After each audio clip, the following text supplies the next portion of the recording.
오늘 우리에게 주시는 하나님의 말씀은 히브리서 12장 1절부터 3절까지의 말씀입니다. 이러므로 우리에게 구름같이 둘러싼 허다한 증인들이 있으니 모든 무거운 것과 얽매이기 쉬운 죄를 벗어버리고 인내로써 우리 앞에 당한 경주를 하며 믿음의 주요 또 온전하게 하시는 이인 예수를 바라보자. 그는 그 앞에 있는 기쁨을 위하여 십자가를 참으사 부끄러움을 개의치 아니하시더니 하나님 보좌 우편에 앉으셨느니라. 너희가 피곤하여 낙심하지 않기 위하여 죄인들이 이같이 자기에게 거역한 일을 참으신 일을 생각하라. 2019년도가 시작된 지도 얼마 되지 않은 것 같은데 벌써 이렇게 우리가 마지막 주일 예배를 드리고 있습니다. 연말이 되면서 가장 많이 듣는 말 중에 하나가 시간이 참 빠르다라는 말입니다. 시간은 지나고 나서 돌아보면 어찌 그렇게 빨리 지나가는 것만 같은지 모르겠습니다. 한 해를 돌아볼 때 우리 성도님들께서는 어떤 일이 생각이 나시나요? 기쁘고 행복한 일들도 생각이 나겠지만 우리가 많은 경우에 후회되고 또 할 수만 있다면 돌이키고 싶은 그런 일들이 더 많이 생각나기 마련입니다. 지나고 나면 왜 그때 왜 그랬을까 하는 그러한 후회가 남는 것이죠. 그러나 우리가 지금 이 시간에 우리가 후회로 이 마지막 지금 이 때를 보내는 것이 아니라 함께 하시는 주님으로 인해서 우리가 더욱 감사하는 그런 시간이 되었으면 좋겠습니다. 우리가 생각하기에는 때로 그 순간들이 너무나 큰 실패를 한 것 같은 그러한 시간들이지만 그때 그 시간을 통해서 더욱 주님을 더 깊이 만날 수 있었고 또 우리가 더욱 온전케 되는 과정이라는 것을 믿기 때문입니다. 인생을 마라톤에 비유하고는 합니다. 우리는 마라톤 중에서도 믿음의 경주를 달려가는 사람들입니다. 믿음의 경주를 완주하기 위해서 우리에게 필요한 것이 무엇일까요? 제가 얼마 전에 우연히 아로나민 골드 광고 영상을 보게 되었습니다. 한 남자가 나와서 자신의 과거를 돌아보면서 이렇게 말합니다. 20대엔 친구를 쫓았고 30대엔 일을 쫓았고 40대엔 후배가 쫓아왔고 50대엔 아쉬움이 쫓아온다. 그러면서 이제 화면이 전환되면서 그 주인공이 이렇게 말합니다. 아로나민 골드 주세요. 이렇게 이야기를 하고서 이렇게 오늘을 해낸다 하고 마지막 문장은 2019년도 고생 많았습니다. 2020년에도 아로나민 골드가 당신의 힘이 되겠습니다. 아로나민 골드를 드셔야겠다는 생각이 드시나요? 물론 우리의 육체의 건강을 위해서 이런 것도 필요하겠지만 우리가 영적으로 이 믿음의 경주를 완주하기 위해서 정말 우리에게 필요한 것이 무엇인지 오늘 본문에서는 우리에게 세 가지로 말씀해주고 있습니다. 먼저는 얽매이기 쉬운 죄를 벗어버리라는 것입니다. 그리고 두 번째는 인내로 그 경주를 감당하라는 것이고 세 번째는 믿음의 주요 온전케 하시는 우리 주 예수님을 바라보라는 것입니다. 우리가 이 세 가지를 오늘 함께 나누어 보기를 원합니다.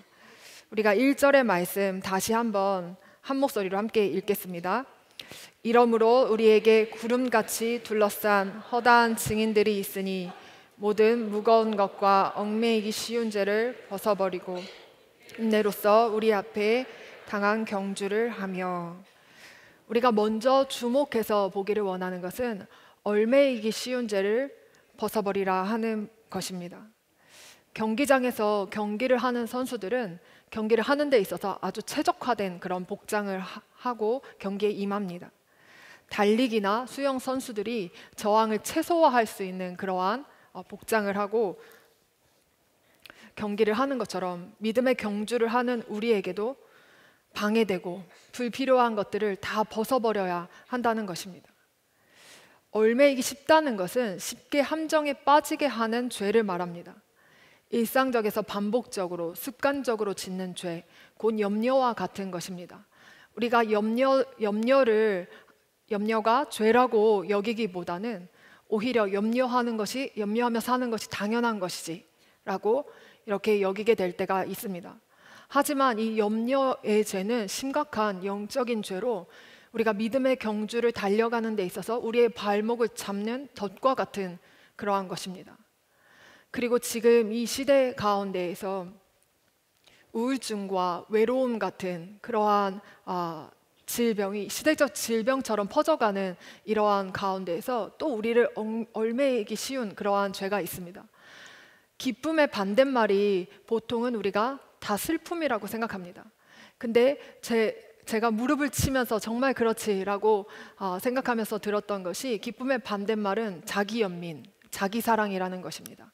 한 해를 돌아볼 때 저에게 있어서 저를 얽매이고 쉽게 함정에 빠지게 하였던 그 죄가 바로 자기연민의 죄였습니다. 처음에는 자기연민이라는 것조차 알아차리지 못했었는데 이는 믿음의 경주를 멈추고 싶을 만큼 할 만큼 그러한 큰 함정이었습니다. 자기연민의 증상으로 자주 기쁨을 잃어버렸고 우울한 생각이 들어왔습니다. 지친다는 생각, 이제 그만하고 싶다는 생각, 내 마음을 알아주는 사람은 아무도 없다는 생각, 이렇게 열심히 해도 아무 소용이 없다는 생각들이 기쁨을 빼앗아갔습니다. 어느 날은 여러 가지 일들로 인해서 이런 감정들이 극에 달하면서 제가 그러는 적이 거의 없는데 밤에 잠이 오지를 않는 것입니다. 그래서 결국 주님 앞에 무릎을 꿇고 나아갈 수밖에 없는 그러한 시간이 있었습니다. 당시에는 이런 상황들이 힘들게만 여겨졌지만 지나고 나서 참 큰 깨달음이 있었습니다. 자기연민, 우울한 마음, 이러한 감정들을 주님 앞에 가지고 가보니 진리가 아닌 거짓된 감정에 속아 있음을 그때서야 알아차릴 수 있었습니다. 그러면서 드는 생각이 예수님을 알지 못하는 사람들은 정말 이러한 감정들에 파묻혀서 죽을 수도 있겠구나 하는 그런 생각이 들었습니다. 자기연민, 우울한 마음을 해결할 수 있는 방법이 예수님 외에는 없기 때문에 그렇습니다. 우리 성도님들에게 있어서 한 해를 돌아보실 때 가장 얽매이기 쉬운 죄는 어떤 것이 있었는지 한번 지금 이 시간 생각해 보실 수 있으면 좋겠습니다. 왜냐하면 그것을 알아차리는 것이 우리에게 있어서 너무나 중요하기 때문에 그렇습니다. 우리가 하는 믿음의 경주는 단숨에 달려가야 하는 단거리 달리기가 아니라 전략과 지혜를 필요로 하는 장거리 달리기이기 때문에 그렇습니다. 그 전략과 지혜는 우리의 일상에서 우리를 너무나 쉽게 함정에 빠뜨리는 그 얽매이기 쉬운 죄가 무엇인지를 알아차리고 그것을 빨리 벗어버리는 데 있습니다. 두 번째로 우리에게 필요한 것은 인내로 달려가는 것입니다. 인내가 없이는 결코 믿음의 경주를 완주해낼 수 없기 때문입니다. 앞서 말씀드린 것처럼 시간은 지나고 나서 돌아보면 참 빨리 지나간 것만 같지만 매일 반복되는 일상을 살아낸다는 것은 사실 참 고단하고 힘겨운 일과도 같습니다. 우리에게 초대교회와 같이 믿음을 지키기 위해서 목숨을 내놓아야 하는 그런 어려움은 지금 우리에게는 없습니다.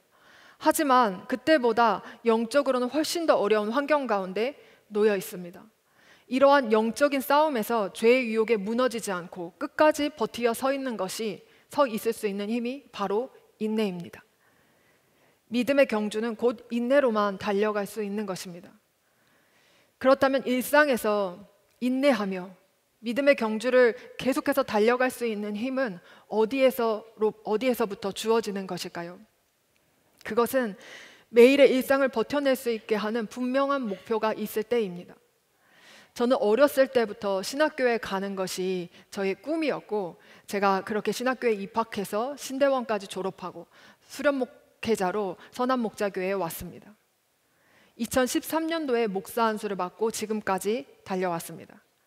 그런데 최근에 제가 처음으로 선배 목사님께 이런 말을 했었습니다.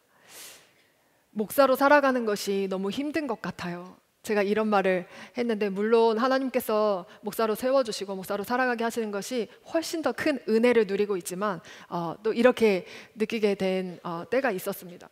그랬더니 선배 목사님이 위로의 말을 해주시지는 않고 이렇게 말씀하셨습니다. 그걸 모르고 목사가 됐어? 목사로 살아가야 하는 하루하루가 때로는 너무 힘겹게 느껴질 때가 있습니다. 그때는 제가 믿음의 경주를 달려가야 할 목표가 흐릿해져 있을 때입니다. 어느새 하늘의 소망을 두기보다 이 땅에 살아가는 것에 더 마음을 두고 있을 때 여지없이 슬럼프가 찾아옵니다. 운동선수들에게도 슬럼프가 찾아오는 그런 때가 있다고 하죠. 그런 것처럼 분명한 목표를 바라보지 못할 때에 우리도 믿음의 경주를 하는 데 있어서 슬럼프를 겪을 수밖에 없다는 것입니다.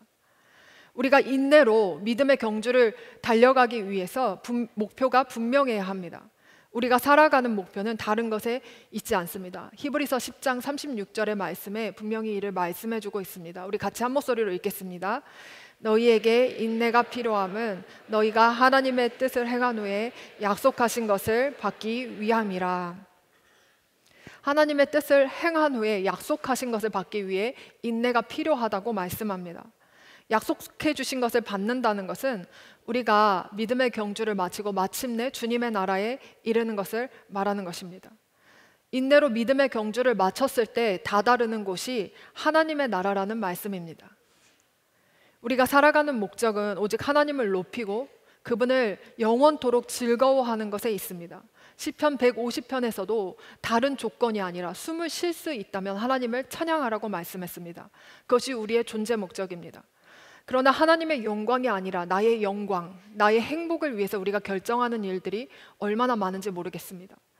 인생의 마지막에 가서야 이 모든 것들이 다 헛된 것이었구나 라고 깨닫게 되는 것만큼 비참한 일도 없을 것입니다. 지나고 나면 아무것도 아닌 것에 마음을 두고 애쓰며 살아가는 것이 아니라 오직 하나님의 영광을 위해서 힘있게 달려가는 저와 우리 모든 성도님들 되시기를 간절히 소망합니다. 한 해의 마지막이 있는 것처럼 분명 하나님께서 정하신 끝이 있습니다. 우리는 그때와 시기를 알지 못하기에 그렇기에 더욱 깨어 있어야 하는 것입니다. 오늘 본문에서 말씀해 주시는 믿음의 우리가 경주를 달려가기 위해서 필요한 마지막은 믿음의 경주를 완주하기에 무엇보다 가장 중요한 것입니다. 우리의 선두주자가 되셔서 앞서가신 예수님을 바라보라는 것입니다. 우리 2절의 말씀 같이 함께 읽겠습니다. 믿음의 주요 또 온전하게 하신 이 예수를 바라보자. 그는 그 앞에 있는 기쁨을 위하여 십자가를 참으사 부끄러움을 개의치 아니하시더니 하나님 보좌 우편에 앉으셨느니라. 여기서 바라본다는 것은 시선을 고정한다는 의미입니다. 예수님께 시선을 고정할 때 우리는 믿음의 경주에서 길을 잃거나 표류하거나 또 뒤로 돌이키는 일이 없게 되는 것입니다. 제가 교회 학교에서 어린이국을 담당하고 있습니다. 저희가 이제 올해 여름에 캠프를 한 이후로 우리 아이들에게 어린이 예수동행 일기 책자를 만들어서 배부하게 되었습니다. 예수님과 동행하는 훈련을 어렸을 때부터 하는 것만큼 더 복된 것도 없기에 우리 아이들에게도 동행 일기를 쓸 수 있도록 책자를 만들어서 배부하게 된 것입니다. 그러나 아이들이 이것을 또 하나의 숙제로 해야 하는 숙제로 여길까 봐 그것이 좀 우려되기도 하여서 우리 아이들이 원하는 아이들만 그 책자를 가져가도록 하고 있습니다. 저희 교회에 소수이지만 하루도 빠짐없이 이 예수동행 일기를 쓰는 어린이들이 있습니다. 너무 피곤해서 하루 넘길 만도 하지만 이 아이들은 예수동행 일기를 꼭 쓰고 잔다는 것입니다. 어린이 예수동행 일기를 보면 동행 일기를 쓰기 전에 먼저 아이들에게 3가지 질문을 체크하도록 그 체크하는 란을 만들어 놓았습니다. 그 질문이 이렇습니다. 첫 번째 질문은 아침에 눈을 뜨면서 가장 먼저 예수님을 생각했나요? 이고요. 두 번째는 식사 시간에 기도하며 예수님을 생각했나요? 세 번째는 어렵지만 예수님을 생각하며 순종한 일이 있나요? 하면서 아이들이 하루 동안에 정말 예수님을 생각하는 훈련을 할 수 있도록 이 질문에 체크를 하게 하고 있습니다. 그런데 매일 예수동행 일기를 쓰는 아이 중에 한 명 아이가 이 질문에 이렇게 다 체크를 하고 싶은 것입니다. 그런데 첫 번째 질문이 아침에 눈을 뜨면서 가장 먼저 예수님을 생각했나요? 라는 질문에 이 아이가 그날 아침에 예수님을 생각하지 못한 것입니다. 그래서 이 아이가 생각해낸 방법이 있습니다. 엄마, 천장에 예수님이라고 써놓으면 어떨까? 이 어린아이와 같은 마음으로 우리는 시선을 예수님께 고정해야 합니다. 그분은 우리의 믿음의 창시자시요 완성자이십니다. 우리보다 앞서 가신 선두주자이시며 이미 완주자 되시는 분이신 것입니다. 예수님은 그 앞에 있는 기쁨을 위하여 십자가를 참으사 부끄러움을 개의치 아니하셨다고 말씀합니다. 여기서 그 앞에 있는 기쁨이란 무엇을 말하는 것일까요? 예수님은 어떤 기쁨을 위하여서 이러한 너무나 참혹한 형벌인 십자가도 참으시고 그것을 부끄러워하지 않으실 수 있었을까요? 이것은 다른 것이 아니라 우리가 그리스도의 신부로 신랑 되신 예수님을 만나게 되는 그 기쁨을 의미하는 것입니다. 곧 예수님은 우리를 즐거움 삼고 십자가를 참아내셨다는 것입니다. 예수님께서 먼저 인내로 승리를 이루셨고 지금은 하나님의 보좌 우편에 앉아 계십니다. 그러니 우리도 사랑하는 주님을 바라보며 인내로 이 믿음의 경주를 달려가야 하는 것입니다. 하지만 우리의 삶 가운데 얼마나 낙심하여 지치게 되는 일들이 수없이 일어나는지 모르겠습니다. 그래서 오늘 본문에서는 우리에게 이렇게 말씀합니다. 3절의 말씀을 우리가 함께 읽겠습니다. 너희가 피곤하여 낙심하지 않기 위하여 죄인들이 이같이 자기에게 거역한 일을 참으신 일을 생각하라. 로렌스 형제는 17세기 프랑스인으로 행복할 조건이 전혀 없는 그런 사람이었습니다. 전쟁에서 부상을 당해서 장애인이 되고 난 후에 38세에 수도원에 들어가서 수사가 된 그는 주방에서 30년간 요리사로 봉사하면서 설거지를 했습니다. 그런데 로렌스 형제는 늘 행복했습니다. 하나님의 임재 안에서 평생을 살았기 때문입니다. 그는 접시를 닦는 것이 수많은 군중 앞에서 설교하는 것과 마찬가지의 일이라고 생각했습니다. 하나님의 사랑에 감격하면서 온종일 노래하고 기도하며 살았습니다. 그에게는 언제나 감사와 기쁨이 넘쳤습니다. 어느 날 국왕 루이 12세가 수도원을 방문하여 당신의 행복의 비결이 무엇이냐라고 물었을 정도입니다. 로렌스 형제는 하나님의 임재 연습에서 이렇게 말하고 있습니다. 어떤 사람과 친해진 뒤에야 그 사람을 사랑할 수 있습니다. 그리고 어떤 사람과 친해지려면 그 사람을 자주 생각해야 합니다. 마찬가지입니다. 하나님을 사랑하려면 먼저 하나님을 자주 생각해야 합니다. 그리고 그렇게 하나님을 사랑하게 되었을 때 우리는 하나님을 더욱 자주 생각하게 될 것입니다. 우리가 귀히 여기는 곳에 우리의 마음도 있는 법이기 때문입니다. 하나님을 계속 생각합시다. 한 해를 마무리하고 새해를 맞이하는 지금의 이 시즌을 보내면서 많은 사람들이 새해에는 정말 잘 살아보자라는 그런 결단을 합니다. 그런데 정말 잘 사는 것은 어떤 것이 정말 잘 사는 것일까요? 사실 우리는 로렌스 형제처럼 사는 것을 잘 사는 것이라고 생각하지 않습니다.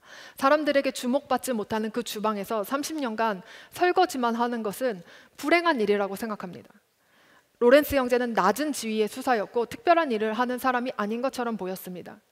당시 로렌스 형제보다 높은 지위에 있고 사람들에게 주목받고 특별한 일을 하는 사람들이 잘 사는 것처럼 보였을 것입니다. 하지만 그들은 지금 우리에게 그들 중에서 기억되는 사람은 거의 없습니다. 오직 로렌스 형제만 지금까지도 수많은 사람들에게 큰 영향력을 미치고 있습니다. 우리는 로렌스 형제를 통해서 정말 중요한 것이 무엇인지, 참 행복의 비결이 무엇인지를 알게 됩니다. 그것은 다른 그 무엇도 아니라 주님과의 친밀한 교제 가운데 거하는 것입니다. 그 교제를 통해서 주님을 더욱 사랑하게 되는 것입니다. 이렇게 주님과의 교제로 들어가기 위해서는 먼저 우리가 주님께 반해버려야 합니다.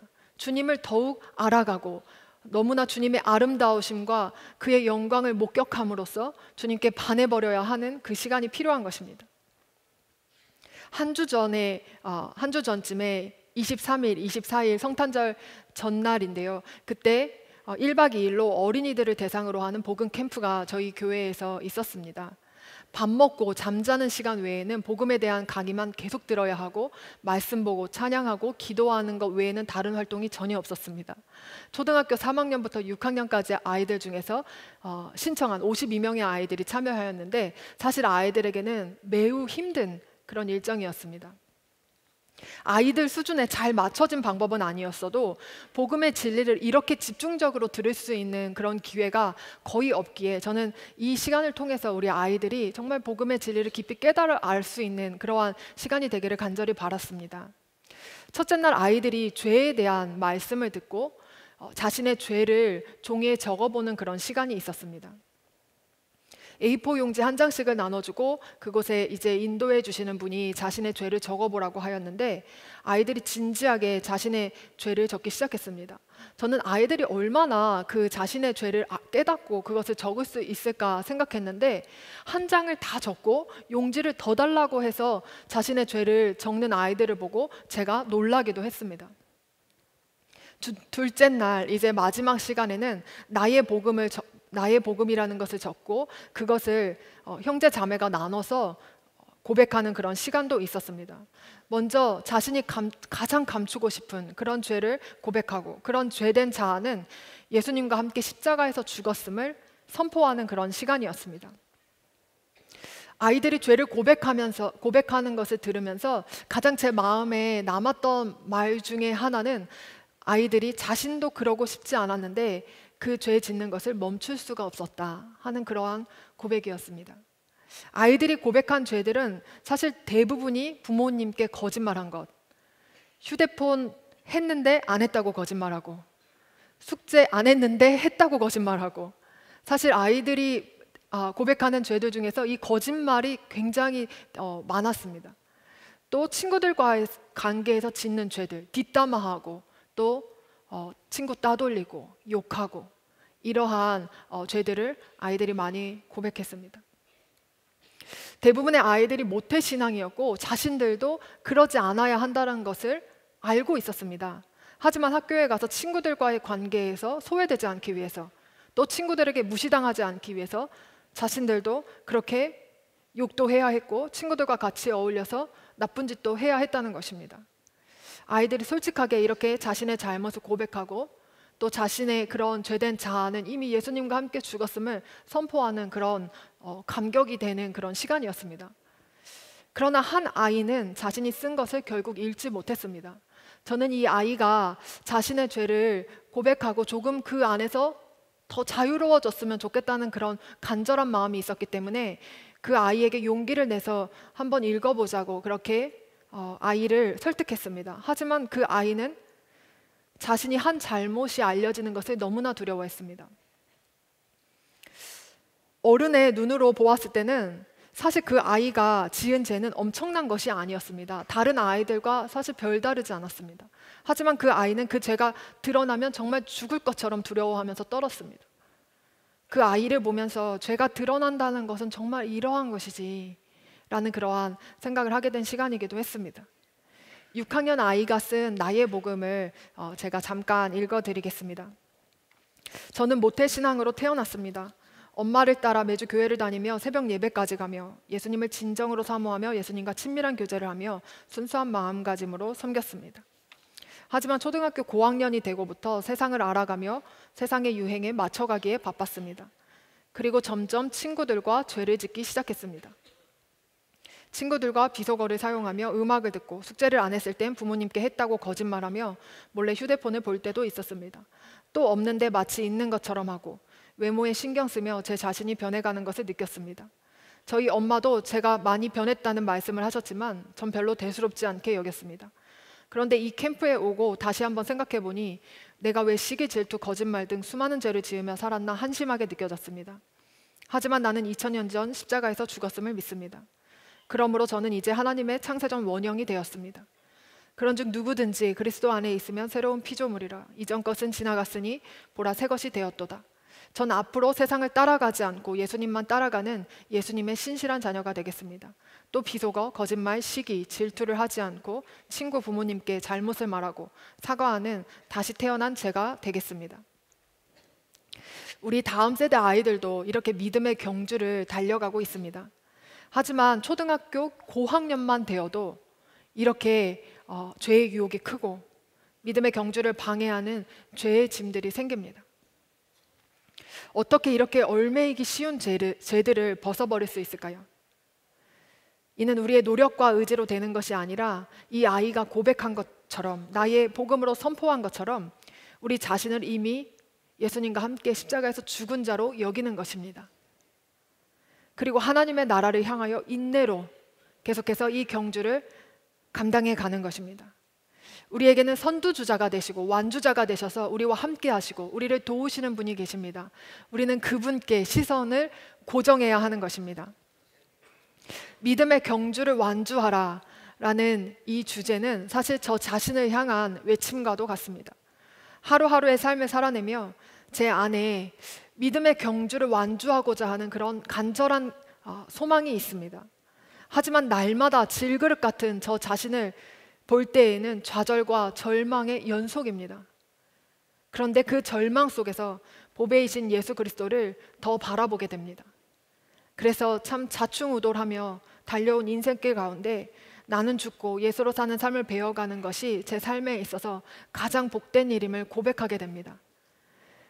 고린도후서 4장 7절 10절의 말씀 우리가 한 목소리로 함께 읽겠습니다. 우리가 이 보배를 질그릇에 가졌으니 이는 심히 큰 능력은 하나님께 있고 우리에게 있지 아니함을 알게 하려 함이라. 우리가 사방으로 우겨쌈을 당하여도 쌓이지 아니하며 답답한 일을 당하여도 낙심하지 아니하며 박해를 받아도 버림받지 아니하며 거꾸러뜨림을 당하여도 망하지 아니하고 우리가 항상 예수의 죽음을 몸에 짊어짐은 예수의 생명이 또한 우리 몸에 나타나게 하려 함이라. 아멘. 믿음의 경주를 너무나도 아름답게 완주하신 손양원 목사님, 그 목사님께서 신사참배 겁으로 무기 구구명을 받으시고 옥중 생활을 하시던 중에 쓰신 서신 중에 있는 그런 꽃피는 봄날에만이라는 시가 있습니다. 그것을 제가 한번 읽어드리도록 하겠습니다. 꽃피는 봄날에만 주의 사랑 있음인가? 땀을 쏟는 염천에도 주의 사랑 여전하며 열매 맺는 가을에만 주의 은혜 있음인가? 추운 겨울 줄일 때도 주의 위로 더할 것은 솔로몬의 부귀보다 욥의 고난 더 귀하고 솔로몬의 지혜보다 욥의 인내 아름답다. 이 세상의 부귀 영화 유혹에 손길대나 고생 중에 인내함은 최후 승리 이룩하네.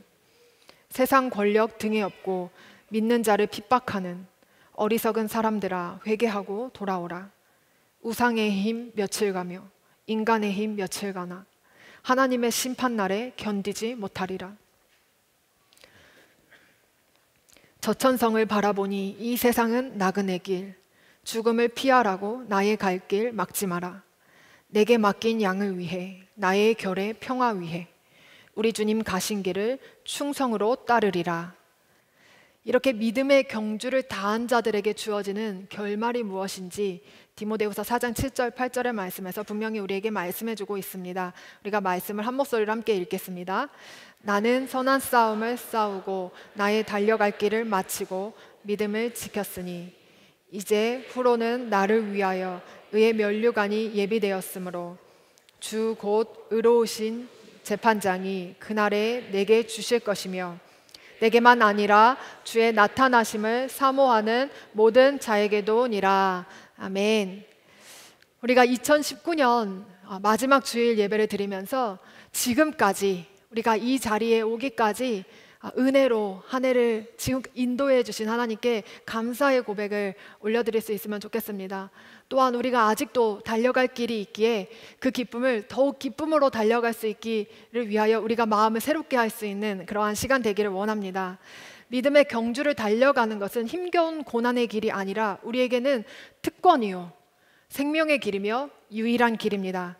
그렇기에 우리 모두가 이 자리에 모인 우리 사랑하는 모든 성도님들께서 우리 모두가 믿음의 경주를 완주하는 자들 되기를 간절히 축복합니다. 우리 이 시간 함께 기도하겠습니다. 이 시간 합심해서 한 가지 기도 제목으로 기도할 때 주님, 지금 이 자리까지 주님의 은혜로 올 수 있었습니다. 지금까지 달려온 것처럼 우리가 믿음의 경주에서 끝까지 완주하는 자들 되게 하여 주옵소서. 얽매이기 쉬운 죄를 벗어버리고 오직 주님의 나라를 향하여 인내로 경주하게 하시고 우리의 선두주자가 되시고 완주자 되신 예수님만 더욱 바라보게 하여 주옵소서. 우리 주님의 이름 한번 부르시고 합심해서 기도하겠습니다. 주여, 사랑의 하나님 아버지, 참으로 감사합니다. 하나님 아버지, 이 시간까지 오직 주님의 은혜로 우리가 이 자리에 있습니다.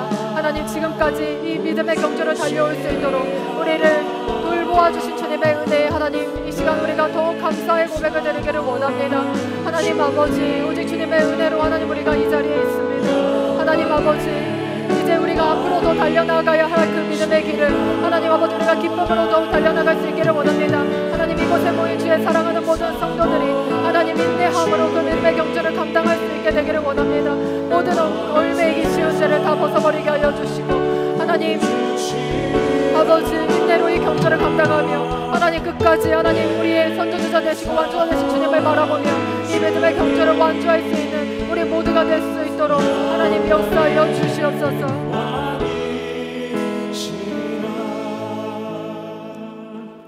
사랑하는 하나님 아버지 2019년도 한 해를 주님의 은혜로 살아올 수 있었음에 감사를 드립니다. 때로는 주저앉고 싶을 만큼 힘든 일도 있었고 너무나 부끄러운 순간들도 있었습니다. 우리가 생각할 때는 실패의 순간들이지만 그래도 그 자리에서 주님을 더 깊이 만날 수 있었음에 감사합니다. 질그릇 같은 우리 자신을 직면하는 것이 늘 좌절이고 절망이지만 그 가운데서 주님 더욱 바라볼 수 있었음에 감사합니다. 주님 이 땅에서 믿음의 경주를 할 수 있는 것이 특권이요 생명의 길이며 유일한 길임을 믿습니다. 이 경주를 끝까지 완주하기 위하여 우리가 얽매이기 쉬운 죄를 벗어버리게 하소서. 우리 자신도 깨닫지 못하고 반복적으로 지어오던 죄들이 어느새 무거운 짐이 되어 믿음의 경주를 달려내지 못하게 방해하였습니다. 주님 이제는 그 모든 얽매이기 쉬운 죄를 벗어버립니다. 이미 우리 자신은 예수님과 함께 죽은 자임을 고백하며 더 이상 죄의 종이 아님을 선포합니다. 이제는 예수님의 생명으로 사는 자로 끝까지 죄와 싸우며 인내로 이 경주를 달려내게 하여 주옵소서. 우리가 혼자 가는 것이 아니요 우리의 선두주자가 되시고 완주자가 되시는 주님이 함께 하시며 또한 우리보다 먼저 앞서간 수많은 믿음의 선진들과 구름같이 허다한 증인들이 우리를 응원하고 있음을 기억하게 하여 주옵소서. 주님께 시선을 고정하고 매일 반복되는 일상에서 피곤하여 낙심하지 않기 위하여 주님을 더욱 깊이 생각하게 하여 주옵소서. 또한 우리에게 허락하신 다음 세대들이 믿음의 경주를 완주할 수 있기까지 그들을 응원하며 우리가 먼저 증인으로 살아가게 하여 주옵소서. 우리 교회가 교육관을 건축할 수 있게 하심에 감사하며 무엇보다 다음 세대를 위한 기도가 더욱 뜨겁게 일어나게 하신 주님을 찬양합니다. 이 땅에 거룩하게 구별된 하나님을 경외하는 믿음의 다음 세대가 일어나게 하여 주시고 선한 목자교회가 다음 세대를 세워내는 사명을 감당케 하여 주옵소서. 주님 북한 땅을 주님의 손에 맡기며 긍휼히 여겨주시기를 구합니다. 그 땅이 주님께로 돌아와 주님을 예배하며 주님을 높이는 땅이 되게 하여 주옵소서. 속히 남과 북이 복음으로 하나 되어 주님의 영광을 드러내는 날이 오게 하여 주옵소서. 억류 중인 주님의 종들을 기억하사 김정욱 목사, 김국기 목사, 최충계 선교사, 장문석 집사가 속히 풀려나게 하옵소서. 온 열방 가운데서 주의 복음을 전하며 주님을 예배하는 모든 선교사님들과 그 가정을 붙드시고 주님과 동행하는 기쁨이 날마다 충만하게 하소서. 모든 것이 주님의 은혜임을 고백하며 감사로 주 앞에 올려드린 귀한 예물들이 있습니다. 우리의 중심을 보시는 주님께 감사와 사랑의 마음을 올려드립니다. 우리를 돌보시는 아버지를 신뢰함으로 하나님의 나라를 먼저 구하며 모든 것을 공급하시는 주님의 은혜를 우리 모두가 경험하며 살게 하소서. 교회 안에 기도의 부흥이 시작되게 하심에 감사하며 더욱 뜨거운 기도의 불길이 온 성도들 안에 퍼져가게 하여 주시고 주님을 사모하는 주님의 거룩한 신부로 이 땅에서 주님의 다시 오심을 준비하는 자들 다 되게 하여 주옵소서. 우리의 유일한 소망이시오 구원자 되시는 우리 주 예수 그리스도의 이름으로 기도합니다. 아멘. 이 시간 다 함께 일어나셔서 함께 찬양하도록 하겠습니다.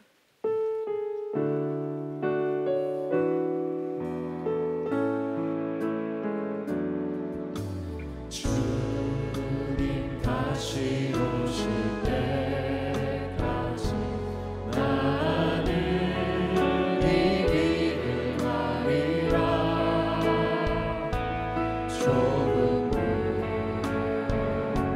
좁은 길 나의 십자가 지고 나의 가는 길을 택해서 나는 주님을 보리라. 영광의 주님 나를 맞아주시오. 주님 다시 오실 때까지 나는 일어서리라.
2019년 마지막 주일 예배를 드리며 믿음의 경주를 완주하고자 주님만을 바라보는 모든 주의 성도들 가운데 우리 주 예수 그리스도의 놀라우신 은혜와 그 크신 하나님의 사랑하심과 성령의 교통하심이 언제나 충만히 함께 하시기를 축원하옵나이다. 아멘.